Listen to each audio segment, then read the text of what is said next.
Bien, señores, en nuestro comentario del día de hoy quiero que tratemos un tema que tiene que ver con la calidad de la educación. Y tal vez no es solo un comentario, sino un llamado a todo el sector de educación que tratemos de no politizar siempre todo lo más importante que tenemos en este momento, porque si no mejoramos la educación, nosotros no vamos a cambiar como país. Y nos pusimos a ver un sistema de educación, millones de niños en el sistema público de educación, que si los estudios internacionales y las pruebas nosotros siempre damos con muchísima deficiencia. Nos fajamos a aprobar un presupuesto de 4% de la educación, que a ese presupuesto se le incluyeron una tanda extendida que iba a ir entrando, que todavía hoy no sabemos si la tenemos ya, la tienen la mitad de los estudiantes, si la tienen los niños, no la tiene el bachillerato. ¿Cómo era el sistema? Que no se utilizaron los recursos al principio porque había que construir escuelas.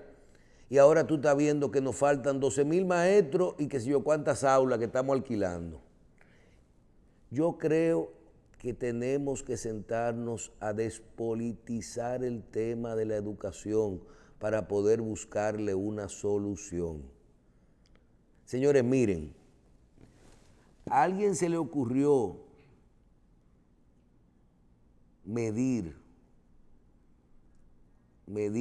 realmente cómo era el sistema antes del 4%. ¿Cuántos niños estaban por la mañana? Primero, ¿cuántos estaban en ese momento? Porque crece 100 o 100 y pico de mil muchachos el sistema todos los años. ¿Cuántos estaban por la mañana? ¿Cuántos estaban por la tarde? ¿Y cuántos estaban en los liceos nocturnos? Luego, ¿dónde había y dónde no había? Localidades. ¿Cuál era la calidad del maestro? ¿Qué modelo nosotros debemos de ponernos? ¿Sería mejor darle 5 horas bien dadas todos los días a un muchacho? Una matemática, una historia y geografía combinado, algo de tecnología, lo que tiene que... Porque la forma, el modelo ha cambiado. Pero lo más importante de este comentario, del cual quiero que ustedes vean también, ¿por qué me puse a pensar en esto? Es porque comenzamos a politizar el tema y es si se tomó el dinero para construir las aulas que ahora no tenemos. Entonces ahora tenemos que trabajar en la calidad de la educación, como tenemos que trabajar en la calidad de la educación. Pero para trabajar en la calidad de la educación necesitamos los maestros. Y no tenemos ni siquiera la cantidad de maestros. Y volvemos y caemos en lo mismo, fuera de la capacitación de ese maestro para que capacite a ese estudiante. Pero también tenemos que revisar el modelo, qué contenido le estamos dando a ese estudiante. Señores, oigan bien, y es una recomendación a todos los sectores. Alguien ha tomado un lápiz y ha dicho, el 4% comenzó en tal año. Se le entregó 100,000 millones, 105,000 el segundo, 110,000 el tercero, creo que vamos por 200,000. Señores, oigan la palabrita clave. ¿Qué % del presupuesto de la educación se está yendo en salarios? Si es salarios que son de profesores y administrativos, creo que bajo la nómina, bajo la sombrilla del Ministerio de Educación hay 250,000 personas. No dependientes, personas. Imagínense que estamos hablando que la mitad de eso es profesores, la otra mitad son personal administrativo, limpieza, operativos, académicos, o sea, todo lo que está dentro de todo el sistema del ministerio, las regionales, los distritos y todo eso. ¿Qué % del presupuesto se está yendo en eso? Porque si usted coge un presupuesto y lo consigue en 4, y usted tiene que el 80% se está yendo en salario, no estemos preocupados con que no tengamos calidad de educación o cantidad de aulas. Porque aunque sí dedicamos todo ese 20 al principio a comprar solares y a construir, que había que esperar a construir, había que llenar un vacío. Pero ese vacío, al dividir el sistema de lo que estudiaban de noche y de tarde, para poderlo poner en una tanda extendida, entonces provocó que hoy también las aulas sean insuficientes. No sé si estoy tratando, que ustedes están viendo el punto. Pero también usted tiene 20 y pico de mil millones de pesos de otro tipo de deficiencias que tenían nuestros niños, en la que tú dices, ¿y cómo tú le vas a hablar de lógica a un niño para que mejore su calificación en la prueba de PISA con el estómago vacío? Entonces se tomaron decisiones que era, vamos a hacer las aulas, pero no solamente por deficiencia, porque cuando tú la divides para una sola tanda, tú vas a tener menos cantidad de estudiantes, sino en lugares donde no había. Pero en adición a eso, usted le metió 20 mil millones de pesos de meterle un pan en la barriga y 4 onzas de lo que sea. Cuando usted multiplica por 1 millón o por 2 millones, que son los que todavía falta como 1 millón de muchachos que no tienen tan desayuno ni almuerzo escolar. Pero usted multiplica 1 millón por 50 pesos diarios y son 50 millones de pesos diarios, que son 10 millones, 100 millones de 1.000 millones de pesos al mes, 5 por 2, 10. Así de sencillo. Entonces de los 200.000 no te quejes si tú estás gastando 20, 30.000 solamente en la comida y en el desayuno escolar. Entonces hay que ver cómo está dividido el presupuesto y creo que le estamos cargando mucho el dado al tema de si construimos aulas o si educamos. No, señores, lo que hay que decir ahora es cómo vamos a conseguir un presupuesto para ponerlo donde tal vez no lo hemos puesto nunca. Que para mí que no se ha puesto ni en la calidad de los profesores de la educación, ni se ha puesto en el contenido que le estamos dando al estudiante, ni se lo dimos ni hemos hecho lo suficiente en cantidad de aulas. Tú dices, ¿por qué? Porque lo hemos gastado en nómina. Entonces, nos tiramos con la diferencia, con la pequeña diferencia, o porque cubrimos deficiencias que no teníamos, de lugares que no habían recintos y el famoso estómago vacío.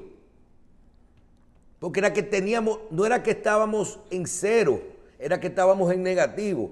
¿Se acuerdan? ¿Cómo tú vas a hablarle a un niño que tiene el estómago vacío? Entonces, ¿qué ustedes creen de esto? Nosotros cometimos un error y fue que primero asignamos recursos sin tener políticas definidas. Yo entendía que debió ser al revés. Primero tú defines la política, estableces cuáles son tus prioridades, determinas cuál es la necesidad de recursos y tú asignas.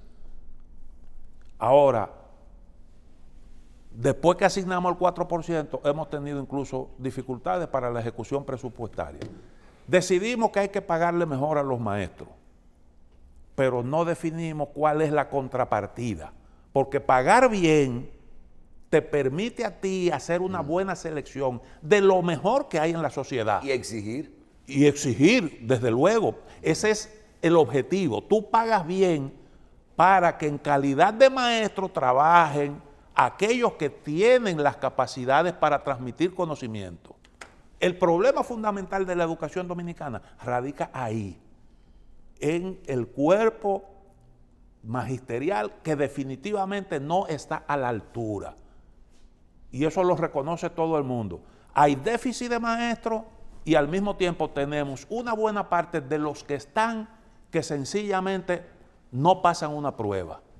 Y ese es un problema. Y eso te dice a ti que hay otro problema. Y eso que yo te digo del presupuesto, de que se va todo en nómina. Pero escúchame, eso te dice que hay otro problema también. Y es quién forma a los maestros. Ahí hay una falla. Si la mayoría de los maestros que tenemos aquí, o una buena parte, no pasan una prueba, ¿quiénes son los que lo están formando? Porque no, es que aquí ni entonces... siquiera, no, porque yo, por ejemplo, te digo, yo conozco la formación. La formación la hacen las universidades y la hace el INAFOCAN. Y está bien. Ahora, ¿qué por ciento de eso? Fíjate que el ministro llega y dice lo primero, tengo que duplicar, ¿qué dijo? Voy a duplicar el presupuesto de formación de maestros. Porque si tú tienes un problema de calidad de educación y tú estás metiendo 2.000 millones de pesos. Una parte se está votando. Oye, bien, no, espérate, pero es peor de ahí. Tú nada más tienes que ver que tú tienes 120.000 docentes, ¿verdad? Sí. Y de esos 120.000 docentes, a lo mejor con esos 2.000, lo que tú tienes que duplicar, triplicar ese presupuesto para poder hacer eso. Porque no es que el presupuesto es insuficiente, es que el presupuesto de los 250.000 millones se están yendo en salario y en comida. ¿Tú me estás entendiendo? O sea, es verdad, tenemos esto. Ahora mismo yo te voy a mencionar un solo tema. Él dio una información esta semana, el ministerio, de que faltan 12.000 docentes nuevos para abrir el año escolar. 12.000 nuevos. Entonces, ¿a dónde terminamos? Contratando profesionales que se gradúan, que hay que ver si se graduaron 12.000 personas de eso. Ah, no, hay 3.000 o 4.000. Los que estaban en los exámenes, que cogen las pruebas de educación, le dicen, no, vamos a bajarle un poquito la nota. En vez de exigirle un 70, vamos a hacerle el examen más blandito. Se baja el estándar. Sí, eso es lo que han estado planteando las universidades. Porque hay que entrar ahí. Y porque es un negocio también. No, mira. Pero entonces, si tú quieres que ese señor entre, que suba su calificación de lo que él estudió, tú tienes que formarlo tú y decir, ven, yo te voy a formar. Pero formar eso con un presupuesto, porque es que 2.000 millones de pesos entre 150.000 docentes,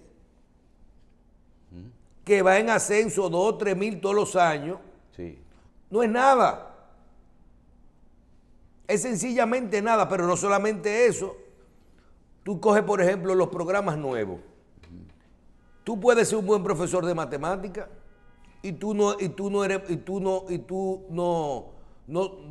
sabes, a lo mejor no sabes dar clases con la tecnología.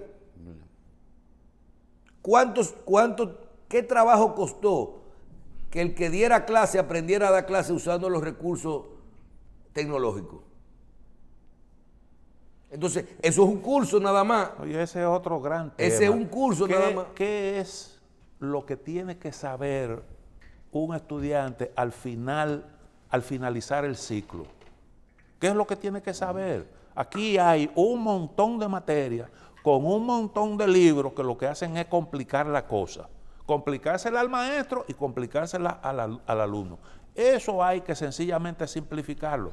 Hay un montón de ejemplos que nosotros podemos seguir. Ahora, tenemos aquí un grave problema, y a mí a veces me da incluso hasta pena plantearlo, y es el tema de los maestros y de la asociación de maestros. Si algún acuerdo político se necesita aquí, es para reformar ADP. ¿Por qué? Porque antes los partidos políticos influían en la ADP. Los políticos iban a dirigir ese gremio y de alguna forma trazaban pauta. Ahora es al revés. ADP dirige los partidos políticos, o por lo menos tienen esa carnadita de que nosotros somos importantes para ganar elecciones, y entonces los partidos tienen que hacerle concesiones graciosas a los maestros, y las cosas no deben seguir funcionando de esa manera. No. Y eso se ha convertido en un modus vivendi para un montón de gente y hasta en un negocio. Y el maestro no se siente comprometido con la enseñanza. Y eso nosotros lo vimos ahora a propósito del asunto del COVID. El Ministerio de Educación dice, bueno, señores, tenemos un protocolo aquí, la pandemia ha cedido, están dadas todas las condiciones para la educación presencial, y los maestros que tenían 1 año y pico amarrando la chiva, dijeron que ellos no iban a correr ese riesgo. Y aquí los médicos trabajaron durante toda la pandemia en los hospitales, corriendo riesgo, y empresas que nunca se cerraron de servicios importantes. Aquí no paramos las plantas eléctricas ni que por COVID ni nada de eso. La gente fue a trabajar y eso implicaba un riesgo. Ahí los maestros, que no están dadas las condiciones. Entonces, lo que uno ve es que no hay un compromiso con algo tan fundamental, tan esencial como la educación. Eso es una responsabilidad. Y la sociedad ha hecho un esfuerzo por pagar mejor, pero el maestro entiende que no tiene absolutamente ningún tipo de responsabilidad y así no pueden ser las Lo que tú cosas. explicabas una vez de los médicos que en los hospitales, que también tú dices, un médico trabajan 2 horas, 3 horas, y hay muchos que trabajan 20 y 30 horas y amanecen. Exactamente. Pero hay mucha parte de la nómina de gente que va un día o 2 a la semana. Esa es una buena observación, porque a veces uno, tú sabes, un poco como que generaliza, porque hay muy buenos profesores, profesores responsables que trabajan, es así. Pero ya no es la generalidad, ya no es. Tenemos un problema ahí serio. Además, le voy a decir algo. Si usted tiene 100 y pico de mil profesores y 20,000 tan mal, que es solamente un 15%, el resultado no es bueno Si eso lo contamina todo, eso es así. O sea, tú estás hablando. Acuérdate también del lío que es el porque antes de entrar el 4%, había una coexistencia entre lo que era el colegio público, la escuela pública y el colegio privado. Pero entonces se convirtió el sistema público en una competencia en términos salariales con los colegios privados. No solamente en una competencia con el colegio privado, Carlos. Aquí hay algo que nosotros hemos dicho, señores. Quitándole profesores. Si la calidad de la educación fuera buena en las escuelas públicas, muy buena, con el tema de la tanda extendida y de que a una persona clase media, pobre, clase baja, hay que ver, porque aquí hay clases, aquí eso no es una cosa que... Claro. Cuando tú le dices a una persona que puede, que tranquilo, que una familia que trabaja el esposo y la esposa, los dos, que los dos ganan 50,000 pesos, que tienen 3 muchachos en un colegio. Sí. Cuando tú lo mandas por una tanda extendida, lo primero es que a las 4 de la tarde tú lo puedes buscar. Pueden trabajar los dos. Lo segundo es que no hay que buscar una muchacha del campo que venga una prima para que se quede con los muchachos y para que le haga comida. Lo tercero es que no hay que dejar 1,500 o 500, 600 pesos para que le cocinen algo a los muchachos. Lo cuarto es que no hay que darle merienda. Y lo otro es que no hay que pagar 4, 5, 6 mil pesos mensuales en un colegito de una monja o de una profesora en el barrio tuyo, porque eso te quita a ti entre 6 y 10 mil pesos por muchacho, sí, cuando el sistema está bueno. Pero el otro asunto, Michelle, está en el vínculo escuela-asociación de padres. Eso que decía el psicólogo ahí, esa es una situación muy preocupante en República Dominicana. Se supone que una buena parte del proceso de aprendizaje pasa por el hogar, en donde usted realiza una serie de actividades en adición a las instrucciones que recibe en las aulas. Y en eso tienen que jugar un rol importante los padres. Pero aquí, lamentablemente, esa conexión no funciona adecuadamente. Donde funciona bien la educación, siempre hay ese componente que es muy poderoso, ese vínculo, en donde el hogar trabaja en coordinación con las escuelas. Cuando eso falla, hay problemas. Y nosotros en esa materia definitivamente... Bien, no tenemos mucho tiempo, pero hay una parte que Carlos mencionó, que es la vinculación del colegio, de la escuela pública con el colegio privado. Y cuando yo veo esta cantidad de problemas que te dicen a ti, faltan 12,000 profesores, eso es esta semana, para cumplir este año, pero también la semana pasada, yo, si no me olvido, leí, Ministerio alquila locales para lugares donde no hay, el Ministerio de Educación va a alquilar locales para suplir a sitios donde no hay escuela, donde hay muchos estudiantes. Que miren, a ver, con eso que se ha mencionado, esos dos problemas, faltan profesores y faltan aulas. Cristino dice, la calidad de la educación pública, la relación de la escuela y el colegio, posiblemente debemos de meterle lápiz a cuánto le cuesta a cada estudiante cuando se pagan los profesores, cuando se alquilan los colegios o cuando se construyen las escuelas, con los gastos administrativos aparte, cuánto le cuesta, y el desayuno y la comida y el almuerzo y todo, cuánto le cuesta a cada estudiante al sistema. Porque posiblemente estemos en un momento en el que el colegio, y Carlos mencionó, y la competencia que le hace eso a los colegios, Porque un profesor le paga 60,000 pesos en el sistema, 50, y el colegio tiene que pagar 30. Te voy a decir algo. Busquemos a lo mejor el momento de que el gobierno diga, mira, vamos a agarrar a 200,000 muchachos, vamos a pagarle 3,000 pesos, 4,000 pesos a esos colegitos de la zona. Y en vez de colocar todo eso, vamos a decirle, mira, tú tienes 200 muchachos, tú tienes 200 muchachos. Resolvemos el problema de la competencia desleal, pero los colegios están en la obligación de poner a esos muchachos ahí, de darle los servicios con la calidad que siempre sabemos que los colegios tienen porque sus resultados son mejores. Una educación privada subsidiada. Yo lo que te digo es hacer el ejercicio, porque es un tema de dinero y de inmediatismo. Resuelves un problema, lo integra, ¿tú entiendes? Lo compromete y a lo mejor le dice al colegio, mira, te voy a dar esto, pero te compromete a ayudar a tu maestro, aparte de esto, a dedicarlo a mejorar la calidad de tus profesores. Inmediatamente tú resuelves el problema de forma financiera. Automáticamente, porque aquí está lleno. Es verdad que no van a poder aplicar en esos colegios de 25 ni de 30,000 pesos mensuales, pero en los colegios que aquí hay muchos, y en los colegios que son de las iglesias, en los colegios que son de todas las iglesias, yo creo que se puede hacer una alianza público-privada. Sí, así mismo. exactamente. Señores, Sí. se nos fue el tiempo, nos vemos. Bye.